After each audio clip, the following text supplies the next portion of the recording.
안녕하세요, 여러분. 반갑습니다. 네, 반갑습니다.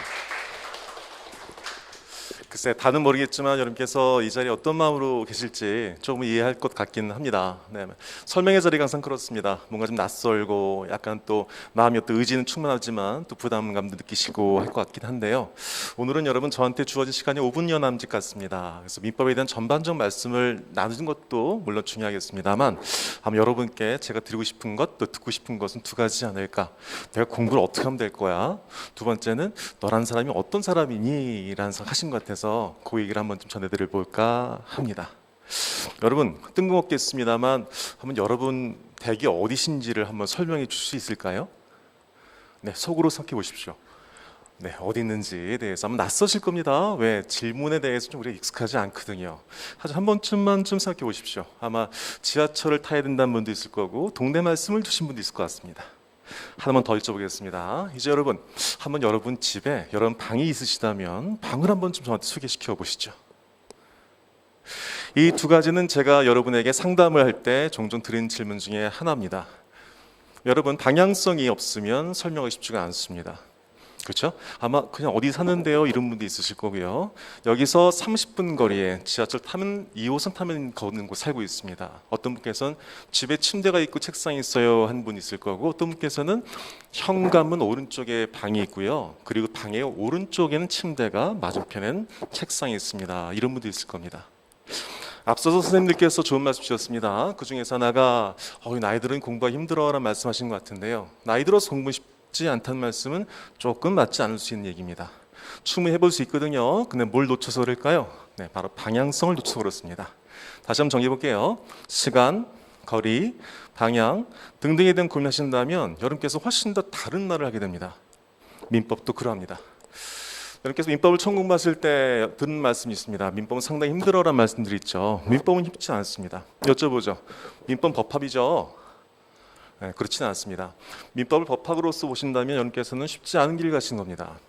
민법은 법학이 아니고요. 민법은요, 네, 바로 암기 과목입니다. 우리가 조금은 낯선 암기 과목이라 생각하시는 것이 훨씬 더 수월한 전략적인 입장이 될 수가 있습니다. 우리는요 노동법과 달리 민법은 1차로서 정리가 될 수 있는 과목이거든요. 근데 여기에 너무나 큰 힘과 어깨에 부담을 짊어지게 되면 이건 자칫 배와 배꼽을 서로 간의 위치를 바꿔서 이해하시는 그런 결과를 얻을 수도 있습니다.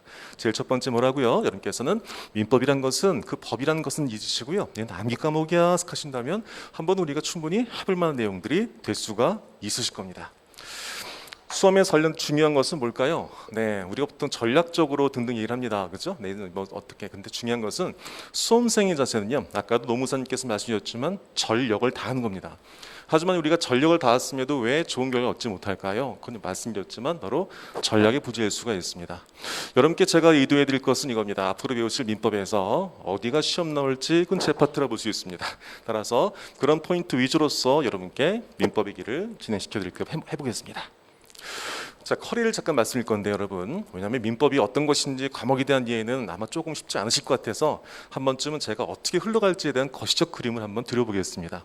그런데요, 보통 과목은요 기본 강의, 기출, 그다음에 모의고사 등등 지내시잖아요. 여기서 성공하신 분과 성공하지 못하신 분의 기준이 있습니다. 민법을 떠나서요. 모든 과목이 그렇습니다. 그 이유 뭘까요? 내가 이 과목을, 이 과정을 왜 하는 거지? 여기에 대한 답을 안다면 성공할 수가 있습니다. 근데 그렇지 않고 내가 왜 들어야 되는 거지? 종합반 끊었으니까. 네, 이러신다면 성공적이 못할 수가 있습니다. 여쭤보겠습니다. 도대체 기본 강의를 왜 들으셔야 될까요? 물론 선생님마다 철학은 다르겠습니다만 기본 강의에서 과목마다 차이점이 있을 수 있습니다. 노동법이라는 좀 약간 묵직한 과목은 2차까지 대비하기 때문에 중요하다고 볼 수가 있습니다만 1차 과목에서 보통들 많이 힘들어하시는 것, 특히 기본 강의에서 많이 힘들어하시는 것은 바로 이런 연유에 기인합니다.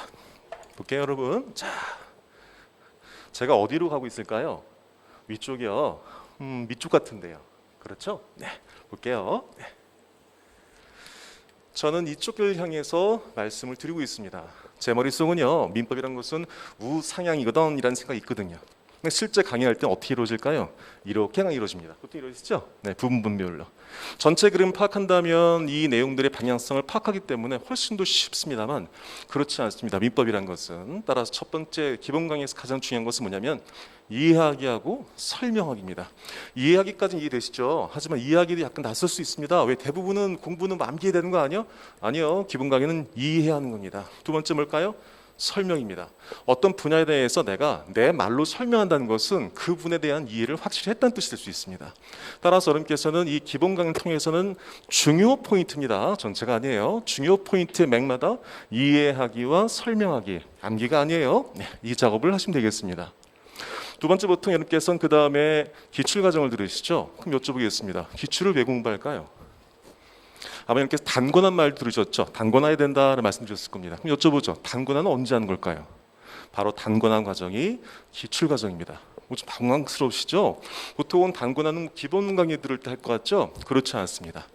저 역시도 실무장에서 공부를 등등등 했었습니다. 두꺼운 책들을 공부하면서 처음엔 저도 첫 번째부터 단권화를 할 줄 알았어요.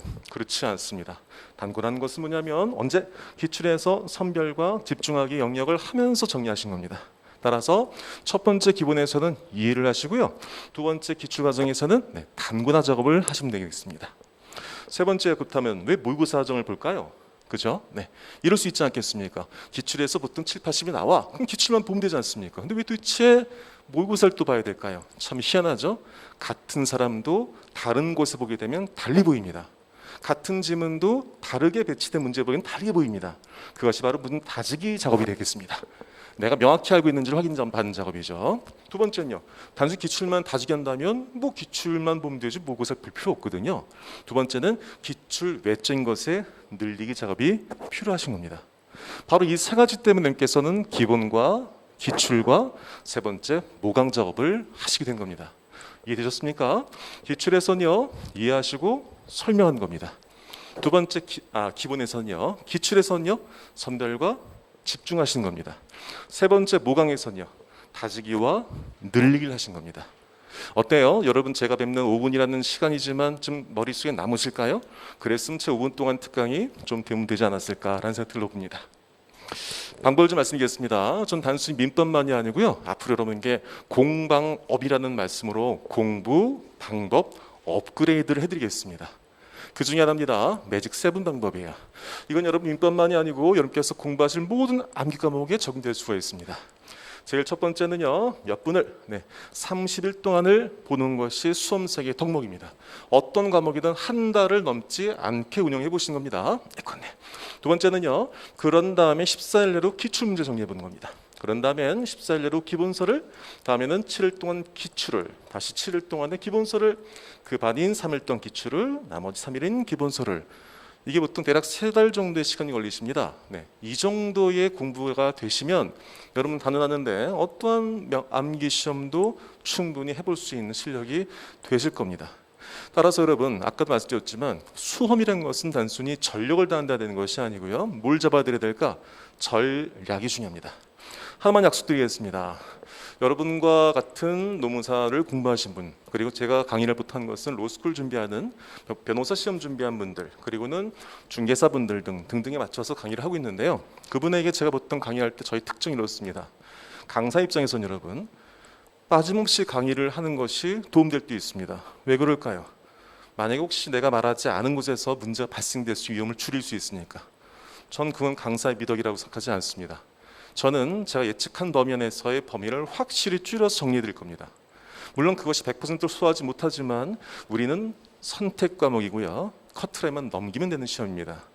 그건 제가 확실히 보장해 드릴 수 있을 것 같습니다. 따라서 공부라는 것은 여러분의 깊이와 범위를 넓히는 거겠습니다만 수험이라는 것은 점수에 맞는 점수를 얻을 수 있는 공부를 한다는 것을 잊지 마시면 좋겠습니다.